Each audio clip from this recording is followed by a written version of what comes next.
You're listening to The Secrets of Star Trek, where we discuss the hidden layers and deeper meanings found in all the Star Trek TV series, movies, and more.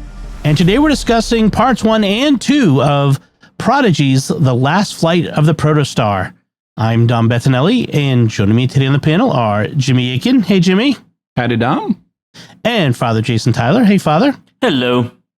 Folks, be sure to stick around to the end of the show. We do have more listener feedback.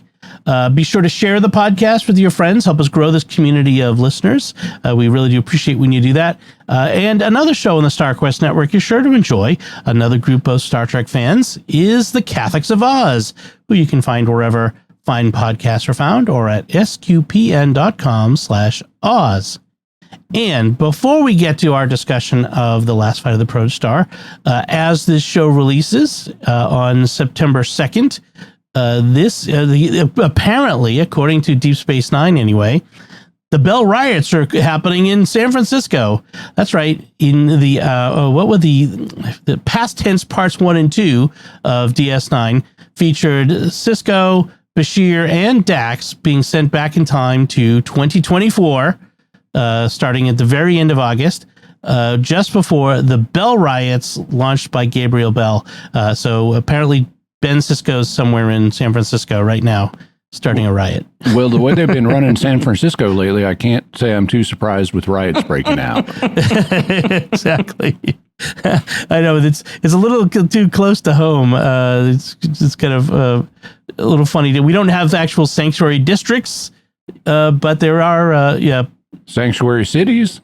Yes. And, certain cities in California do seem to be a bit overrun with folks living on the streets and homelessness, which is not funny, but it is just interesting to see the parallels, and that it's kind of funny living through these first few decades of the 21st century, because so much of our science fiction of the 20th century, especially the late, the second half of the 20th century, the near science fiction took place in this time period. We have Back to the Future and several different Star Trek, time travel episodes and that sort of thing. So it is kind of funny to live through that. So. Should Picard season 2 be happening to the world around us right now as well? Yep. Yeah. Did they not go back to 2024? That like the same time? Yeah. Oh, I should look up some of those dates. The Memory Alpha is great because they have actually a timeline where they have all of the events that occurred, whether in the future or the past, on the timeline, so we can mark our way through it. So we probably should mark some of those Picard season 2 dates as well. Also, the eugenics wars of the 1990s turned out to be no big deal, but we still got World War III coming up in 2 years, according to Picard season 2. That one is not yet ready to say that isn't going to happen. So, all right, let's talk about a different time travel story, the Last Flight of the Protostar. And why don't I turn it over to you, Jimmy, for a recap? This week, we learned that 10 years ago, Chakotay deliberately stranded himself on the planet where the kids have found him. The reason was to keep the Starfleet destroying weapon that the Protostar contains from ever being used. But the kids tell him that Starfleet knows about the weapon and it's no longer a threat. Unfortunately, Chakotay also jettisoned the protocore and the antimatter to fuel the warp drive, so the Protostar is grounded. But years ago, First Officer Birdman Adreek had second thoughts and wanted to use the planet's lightning storms to generate more antimatter. Unfortunately, he vanished in a storm and never returned. Now, Chakotay is a bitter old man with nobody for company except Hollow Janeway. The kids thus go on a charm offensive to fix him as a captain and inspire hope again. This works way too quickly, but they end up finding Adreek's body and learn that he was able to generate antimatter, which they take. They then turn the Protostar into a sailing vessel to cross the planet's vapor ocean to get some concentrated deuterium to use for the matter-antimatter reaction. It's dangerous, but in the end, they get the deuterium they need, and the Protostar launches into space 3,000 light years from Voyager. The end. Very good. Father, your overall impression of these two? I really enjoyed it. I loved seeing sort of the change that happens in Chakotay, although, as Jimmy said, it does happen way too quickly, to be something like you would see in real life. But it is that good reminder of, we're all made to be with other people and not to be alone. And, you know, that isolation that he had this dark effect on him. How about you, Jimmy? I thought it was, well, I was mixed. I was pleased that we're now back to our main plot, and that was fine. I liked the world building that they did here. This is an interesting planet they created. It's different than what we've seen before in Star Trek, and so I liked that. I thought that there were some plot holes, like they didn't cover why they need deuterium for the matter-antimatter reaction. All you need is matter. Slam any matter into any antimatter and you're going to get the annihilation effect. They needed to do something else a little. They needed to tweak it a little more, even just at the dialogue level, to better explain why deuterium. But to me, the main thing was the Chakotay turnaround is way too fast. It basically happens over the course of a montage where the kids go on a charm offensive, and 3 minutes later, he's just fine after setting us up for he's old and tired and embittered and hostile. Right. Maybe a problem with the format, which is that we have 20 something minute episodes and they want to move on. But I can cut it some slack for this being a kid's show, but just speaking from a writing perspective, I wouldn't have made him that hostile and bitter if you're going to turn him around that fast. Yeah. For me, I would say, I think this is the best Chakotay because he's the most interesting Chakotay. And like the Chakotay of Voyager was okay, bland at times. Oh, Robert Beltran checked out. You know, he felt they weren't giving him anything worth acting. So he's like, okay, I'll show up and get my paycheck. Yeah. This Chakotay was interesting. He had emotion. He had passion about what's going on. You know, like he was angry. He was bitter. And, you know, and then he was a leader. He was captain, you know. I mean, this is the Chakotay I wish we'd gotten in Voyager. I really enjoyed that. So I like that. And I agree with you, Jimmy. The world building was interesting. This was an interesting, different planet, not just another version of Southern California. You know, so it's not what's the rocks, Vasquez rocks. You know, it's different, and I like that aspect of it. So I think they're starting to do something interesting with Dal. He's not just one note like he's been for a few episodes. They're trying to do something to help him grow, and I like that because Dal really is the main character. I mean, it's an ensemble, but they've really put him forward as the leader of this crew, or at least the wannabe leader, the kid captain. Yeah, and so I think it's good that they want to develop him and move him up and mature him some. So, and there's a nice counterpoint scene where they have him and Chakotay talk about captaincy, and Chakotay points out, you know, when I was your age, I was kind of similar. You know, I mean, he filled in some stuff about his youth that we didn't know, that he had been rebellious and stuff. But then he says, then I tried to fight for a time as part of the Maquis. And, you know, he had his rebellious phase too, went farther than Dal's. Right. And then he ended up finding that where his real place was as first officer rather than captain. And he concludes it kind of open-endedly of maybe you'll be captain one day, maybe not. But the important thing is, you know, how you get there and what happens. So I thought that was a nice conversation. Very, very good. And sort of foreshadowing a little bit of, I think, where we're going to go the rest of the season with Dal. I wonder about that because Dal, so the one thing they can't ever do with Dal is make him a for real Starfleet captain because of the ages involved in the show. All they can ever do is put him in a leadership role. And I suspect he will end up as the kid equivalent of a captain, whatever that is. You know, but he's going to have to go through a growth and maturation process to get there, including learning to sacrifice his ambitions. But I don't think we're going to settle into he's just a first officer role. Yeah. That's one thing that they've sort of dropped is Dal's origins and people. Because they resolved that he's a hybrid. Right, but but there's still questions related to that as well. Like, what does it mean that he's a hybrid? Where's he come from? Who made him a hybrid, and that sort of things. So there's still questions about his origins. I don't know if they ever intend to resolve them or not, or just leave them be. Maybe for season 3. Yeah, it would be nice. Make season 3. I note that the episode doesn't begin exactly where the last one ended. They're kind of dropped here. This one begins with the montage of, showing Chakotay living as a castaway. His day after day is the same old thing, including spreading that yummy eel roe on the fruit to eat every day. We back up in time. Yeah. And the Protostar crew, the kids, show up basically in a trap. For some reason, he's got a trap set for something we're not told, but he's got a trap, and they end up in it, of course. And then he leaves them in the storm. That seems excessive. Dark. Yeah.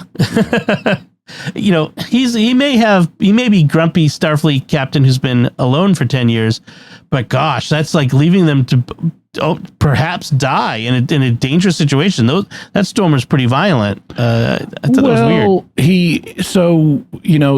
They cover that a little bit because Hollow Janeway, and by the way, it's a real treat to see Hollow Janeway again. Yep. And the kids, especially Rock, are overjoyed to see her, and that's great. I love seeing Hollow Janeway. But she kind of chastises Chakotay once he locks him out of the ship in the storm, and he's like, I survived here for 10 years. They can survive outside for one night. So he's expecting them to survive. Now, it then turns out the storm is maybe harsher than he anticipated, but he's not expecting them to die. No, that's true. When he does bring them inside, there is a funny line where he tells them, things are pretty, because of the power issues, things are not comfortable. In fact, he says the needs of the many outweighs the comfort of the few, which is a nice callback to Vulcan and Spock. Dal kind of gets in his face and he accuses him of being a broken old man who gives up when things get tough. That's pretty insubordinate. And not only that, but I mean, he questions his professionalism, and he says, "Is this how Starfleet trains its captains to be? Broken old men who give up when things get tough." And wow, he could have had some disciplinary action there of the physical kind. Yeah, he could have got socked one by the captain. What I found interesting was immediately after that, Magell says his grief must be unbearable because he's lost his entire crew. Right. But it's interesting to me that it's Magell who says that. The Vulcan is the most sympathetic. Yeah. And I wonder if that's if we're meant to understand that as a product of her training with humans have this grief emotion and his must be unbearable. Or perhaps, go ahead. Perhaps she's detached enough from her own emotions that she's able to think about his for a minute while the others are so, shocked and whatever else at being on this planet and so worried about their own fate that they're not thinking through what Chakotay's going through. It can be helpful to be an objective observer without your own emotions getting in the way. I guess that's probably what trained psychotherapists and the psychologists, whatever, do, is they set their own emotions aside. So I guess, and Vulcans have emotions, so she knows what grief is, presumably. I don't know if she's ever experienced it, but it is that she's interesting that she's the one who sees. And we do get a line, if we want to get off this planet, we don't just have to fix a ship, we have to fix a captain, which is the setup. That's the sort of line that you get in a show aimed at kids to sort of this is what the rest of the episode is going to be about, is fixing the captain. Only it's not the rest of the episode, it's the next 3 minutes. Right.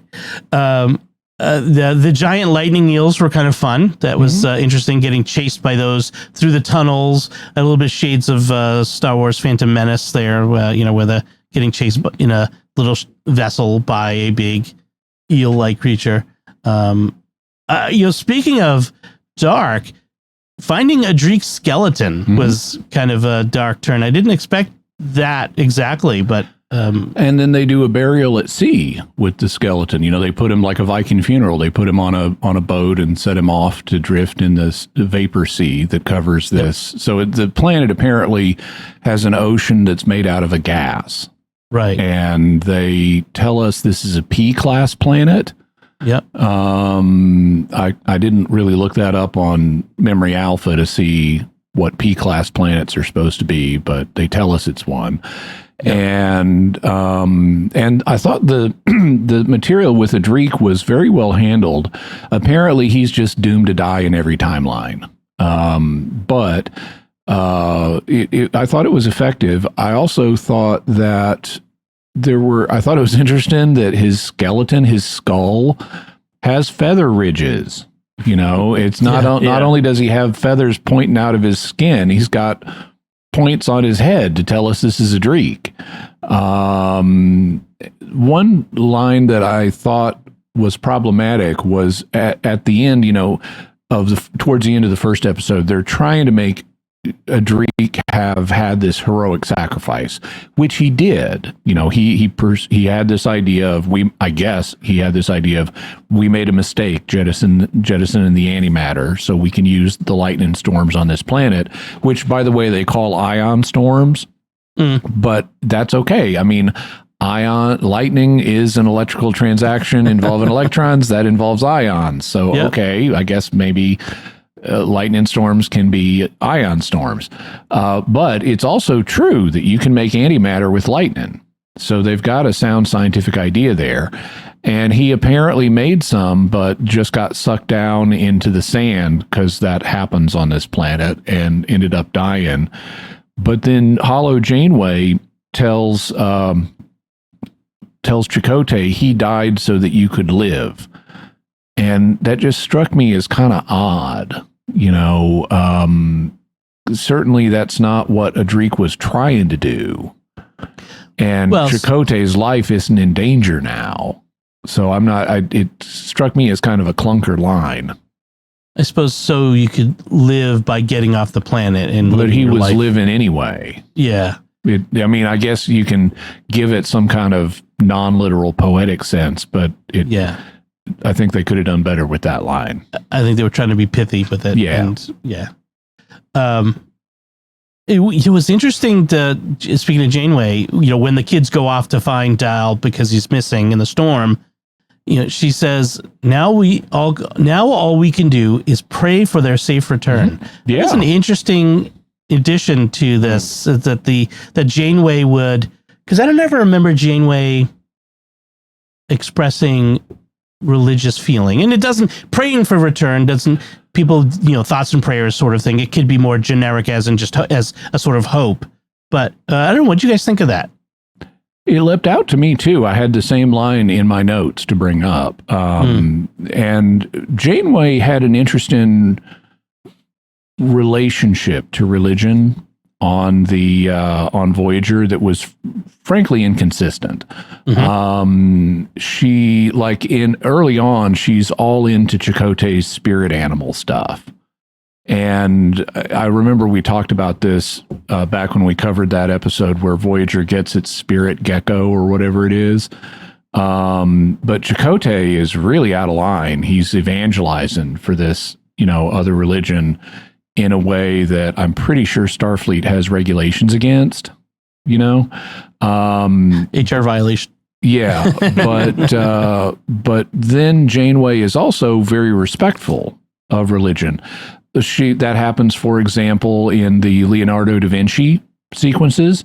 It also happens, there's an episode where Kes has violated a taboo on some planet and gotten injured, and Janeway is convinced, I forget the name of the episode, but Janeway is convinced that the religious elders on this planet can do something to help Kes, and they're telling her, you don't have to worry about this, but she insists, and so they put her through this grueling ritual, and she finally completes the grueling ritual, and it's like, well, we told you, that was totally unnecessary, we told you, but you insisted, so you didn't have to go to all that work, you should have listened to us the first time. But she showed a respectful attitude there. On the other hand, then they had that episode Good Shepherd where she keeps referring to the story of the Good Shepherd, where she's helping some problematic lower deckers. And she's putting herself in the role of the Good Shepherd that goes after the lost sheep, but she keeps talking about it as the story of the Good Shepherd, not the parable of the Good Shepherd, and never cites the source. You know, so that was, to my mind, 1990s Paramount Star Trek writing that wanted to interact with religious themes, but was under some kind of Gene Roddenberry-esque prohibition. Yeah, you know, had to keep it at arm's length, so to speak. Yeah. Yeah. But Kate Mulgrew herself is quite religious. Yeah. And so I don't know, maybe the new line was maybe they're a little more relaxed about that now. You know, Kate Mulgrew, if you ever go to the Basilica, the St. Elizabeth Ann Seton Shrine in Emmitsburg, Maryland, they have a video about the saint, and it's Kate Mulgrew because she played the role in a movie about her. And so you can imagine my surprise when I went there with my family a few years ago, and I'm like, it's Captain Janeway. that was a lot of fun, and I had a lot of admiration for Kate Mulgrew. She's talked about her faith, especially in relation to family troubles that she's had and how her faith has sustained her. So I'd like to think that maybe Kate Mulgrew, maybe she even put that line in. But it is, you are right that the Star Trek, especially in the 90s, and even the 80s, was really inconsistent when it came to religion. Alien religions were okay, like the Bajoran religion, Klingon religion even, but human religions were generally off limits. We didn't talk about that. Although I think there was some hinting that Cassidy Yates was a serious Christian on Deep Space Nine. Oh, I don't recall that, but I have to. It never got very explicit, but I think it was there.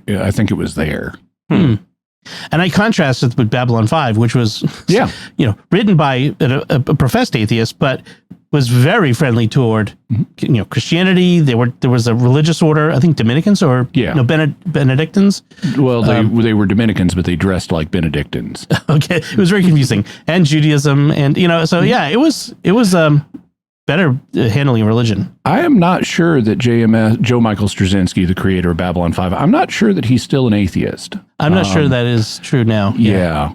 Also, after Babylon 5 was over, they did a series of short direct-to-video movies called Babylon 5 Lost Tales, and one of them features the demon Asmodeus. Oh, from the Book of Tobit. They have a possessed guy on Babylon 5 who is, and they bring in a priest to exorcise him. And the priest starts getting suspicious because the demon seems a little too anxious to be exorcised. And he eventually figures out this is a jailbreak. The demons were all confined to Earth, and he's now off Earth. So if he gets exorcised here, he'll be free to roam the cosmos. So they send him back to Earth to get exorcised. Oh, nice. That's and it's interesting that it wasn't just an alien pretending to be a demon. That's interesting. Cool. So back to Star Trek. It was nice to see. We go back to Voyager for a moment, and we get to see Beverly Crusher. So we saw Wesley. Now we have Beverly, and it makes sense if we're gonna have Wesley. I can imagine Admiral Janeway. We got to figure out where he's at. So talk to his mom, and this is Beverly again. The time frame. This is well before Picard season 3. So this is a different Beverly. She's still with Starfleet. Although they say I don't know that she's still with Starfleet. They say that they talk to Starfleet Medical and she's remarkably hard to find. Right. Oh, right. And she's also got that skunk hair from Picard season 3, which I hate. Yeah. And it looked weird in animation. Yeah. They also made it shorter here. Right. But so she should have her second son right now, and I'm guessing that's why she's so hard to find, is because she's trying to keep him off the Picard grid. And it kind of closes a little bit of a loop. It doesn't do a great job of it, or maybe they didn't intend to. But the big question in season 3 Picard for me with regard to Beverly that didn't get answered was, where's Wesley in all this? Like, why, here's Beverly on the run, all this other stuff. Why isn't her son, the Traveler, who's got all this power, why isn't he there helping her? And so she kind of points out, life is like off. a sweater, and there are just many threads that you have to attend to if you're a time traveler guardian. That's right. If you're a otherwise, Time the Lord. whole thing could unravel. yeah, true. But it was nice to kind of at least bring her in and sort of address her relationship with Wesley at this point. And that tells us she's going to be back, and Wesley's going to be back this season. That would be. They wouldn't bring her in just for one scene to close up after Wesley has made his only appearance. Right. And we do get a nice moment where Beverly tells Janeway, basically, you're more like a mother than you realize with, your concern for your crew. Like, and it really kind of points out that Janeway, as captain and now as, admiral, she always has had this maternal aspect to her character that wasn't there even with Picard or Sisko or Kirk, that she has this maternal aspect to her that is unique to her. And it's not something to be dismissed, because, they're just making the woman motherly. I think it's an essential aspect to her as a woman to be more maternal. I mean, you just see her relationship with Kes and then with Seven. I mean, those were very motherly roles, and I can't imagine any of the other captains being just like that. I could see, mentorships, but this was more motherly, and I think it was nice to point that out. And it's interesting that Kate Mulgrew and Jerry Ryan were able to pull that off, considering how much Kate Mulgrew hated Jerry Ryan at the time. Yeah, they've apparently since made up, but at the time, Kate Mulgrew was very unhappy with Jerry Ryan being cast as Seven and taking all the press focus off her as the first Starfleet captain, who's a woman. Yeah, that well documented that for this cat suit wearing, person. And I'm not sure Jerry ever wanted to be, the sex symbol of Star Trek. No. But, unfortunate. Again, the Gene Roddenberry era of Star Trek. Although Roddenberry had passed before Voyager hit the air, hadn't he? Yeah, he had. But the writers in the 90s were still living under this Roddenberry umbrella. Gotcha. Yeah. If Roddenberry had run into things, it might have even been worse. Let's just say that. So we get this, like as you mentioned, Jimmy, the Protostar needs to collect the deuterium because that's the specific fuel source, and they didn't explain it well, but that means they need to sail across the vapors ocean to a particular location full of deuterium, and it was so they set up these sails, and it's all improbable and kind of silly at times, but I have to complain about the writer's lack of sailing knowledge, because at one point Chakotay tells Dal to take the jib, and he goes to the rudder. Yeah, the jib is a sail. I know. I was. That tripped me up too. It's like he's not on the jib. I think what they mean us to understand is he's on what looks like a rudder. At least this is my best headcanon. He's on what looks like a rudder that is meant to control the sail. Yeah. But except later on, it's a major plot point that they have to move this thing, and it moves the rudders on the back of the ship. Yeah. Yeah. Well, and then the other mistake is at one point Chakotay orders a turn to starboard, which is to the right, and they turn to port, which is to the left. Well, part of it, I'd have to rewatch that, because part of that was Dal was pulling on this rudder device the wrong way, and that caused them. The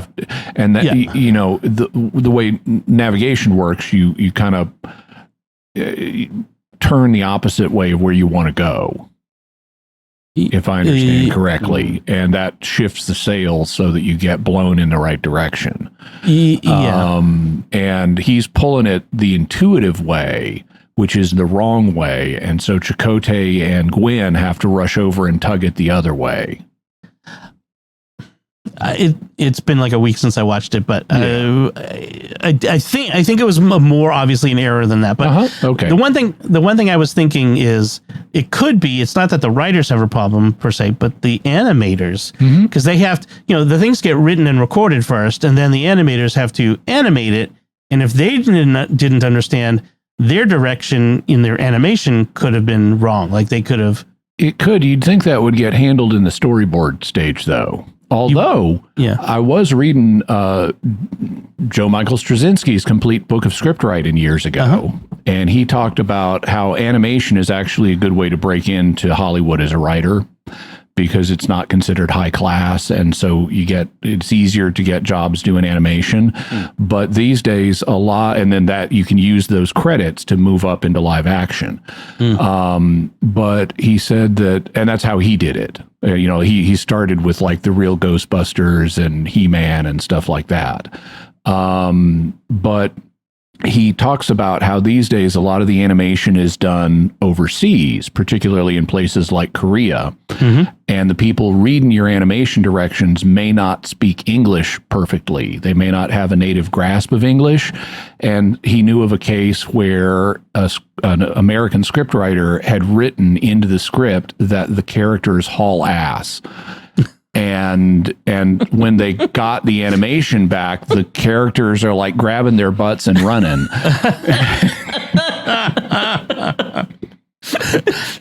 Well, I guess that includes that. Yeah. I figured is they either going there or they were going to be carrying a big donkey through the. You need someone working in the studio wherever it is in Korea or something, and an American who can, That's okay, not guys. what that means. Well, in this case, Dal almost crashes them into a reef because he freezes up and messes up, and so you have to have this inevitable, Dal's self-doubt. He makes an error. Do I really even belong here? And he's still thinking about that. The vision he glimpsed in Wesley's future machine that he wasn't supposed to see, and so these doubts are welling up in him. And this is sort of a trope, where he's going through this, and so Chakotay pulls him aside and talks to him. And later on, when they're at the maelstrom, basically, and things are going out of control, and Chakotay falls overboard, Dal almost doesn't even think about it. He goes to save him, and he runs from him, and even he risks his life, even unties himself from the safety to the ship, the line, and swims down. after, and rescues him, saves him, and he gets to demonstrate heroic leadership in that moment. And so this is a nice redemption for Dal, and hopefully this is again, like I said before, beginning of that maturation process for him. It should be very interesting. I like how just reflexively he does it without dithering about it. Right. Yes, he doesn't have to be prodded. He doesn't have to be told by Gwyn, go for it. He does it on his own. It's not an external moment. It's a very much an internal moment for him. So I really like that. And that's where we get the deuterium. We launch the ship into the atmosphere and, into space, and the ship is on its way. So, and one thing I want to point out in case it wasn't clear, they didn't explicitly say this, but the reason the ship could be 3,000 light years away in season 1 and travel very fast is because of the protocore. They don't have that yet. So we'll see. So they have to go do it the old way.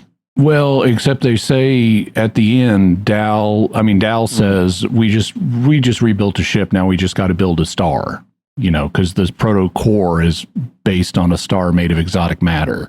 Yeah. And so I guess that's our last flight of the Protostar is really a misnomer. For this episode, it turns out, or this pair of episodes, because this is the beginning of the last flight of the Protostar. And so I guess the next step is they're gonna try to reconstruct the protocore so they can get to Voyager faster.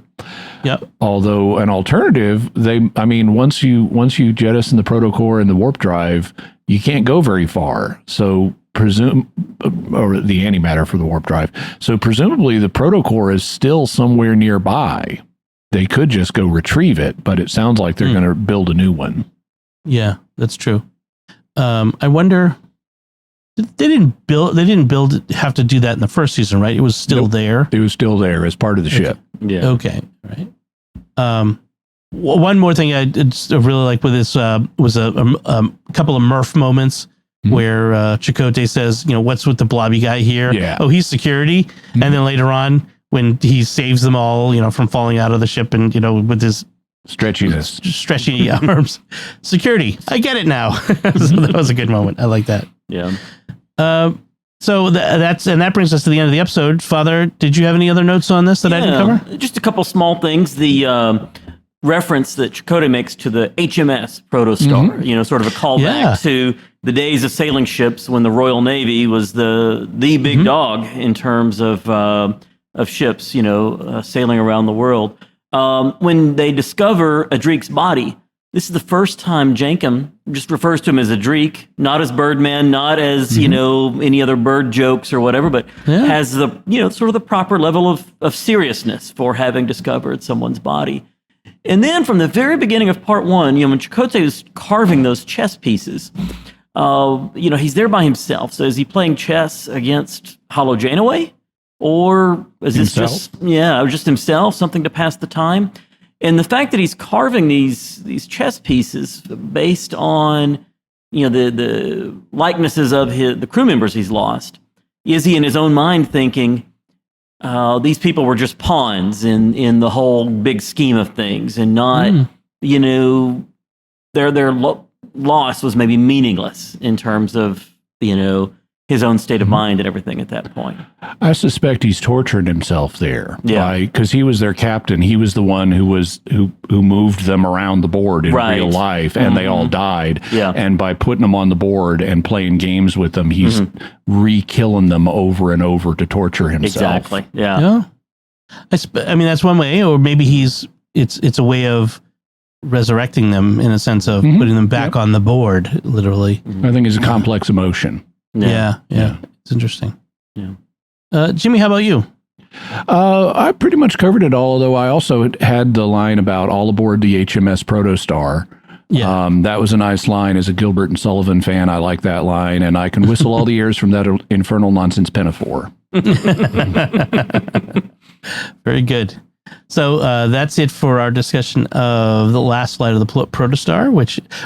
Actually, before we do that, why do you think they called it Last Flight of the Protostar? What were they trying to get? Was it just misinformation? I think they wanted a dramatic title involving the idea of the Protostar getting off the ground again. Okay. Yeah. All right. That Chakotay had intended it to be the last flight of the Protostar when he crashed it there. Yeah. Maybe. That's 10 years in the past, though. Yeah. I mean, it's dramatically like, when you see the list of episode titles, you say, oh, wow. So that might be it. All right. So I did mention that we do have some listener feedback, and this one goes back over a year now from when we were recording now. This is our discussion of the Strange New Worlds episode Subspace Rhapsody. And we had a comment on our YouTube channel from Intermarifica NM, who says, just watch this. Great job. First cool foreshadowing with Father Jason's feedback, which apparently that episode had feedback from Father. That's right. Yeah. I was It was good. Listener to the podcast for a good year and a half or so, I guess, before joining on. So yeah, that was the only one I think where I sent in some feedback. So it's your first appearance. By that point, you were Jimmy's pastor, so I think that's right. Yeah, very good. And then Interperfect continues. Next, I cannot believe that they and using the Enterprise crew were analyzing music and couldn't find any patterns until they found the right one. Music doesn't work like that, especially when the music is all from the same genre. Well, I agree that music doesn't work like that, but in just out of playfulness, it wasn't all the same genre. In the first place, it wasn't the Great American Songbook. No. Which is what they said it was. And in the second place, the Klingons were doing K-pop. Yes. I need to rewatch that episode. That was so funny. Just even this, the Klingons. What's great is you can search on YouTube just for particular songs and catch just those if you don't want to watch the whole episode. So That's right. You can. All right. Well, thank you, Intermurfica, for letting me relive that moment. That was fantastic. Thank you for the feedback. And now we'd like to take a moment to thank our patrons who make it possible for us to create the Secrets of Star Trek, including Jude H., Jimmy C., Brendan H., Jeff, and Ernie M. Their generous donations at sqpn.com/give make it possible for us to continue the Secrets of Star Trek and all the shows at StarQuest. And you can join them by visiting sqpn.com/give.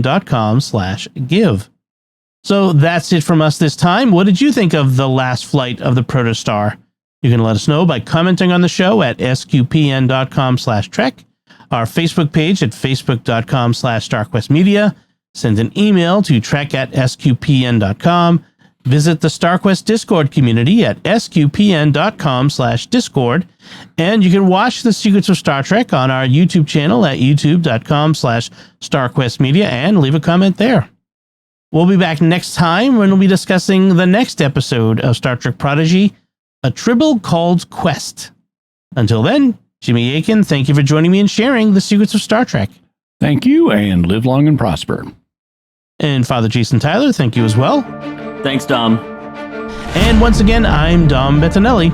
Thank you for listening to the Secrets of Star Trek on StarQuest, and remember, give me a lever and a place to stand, and I can move the world.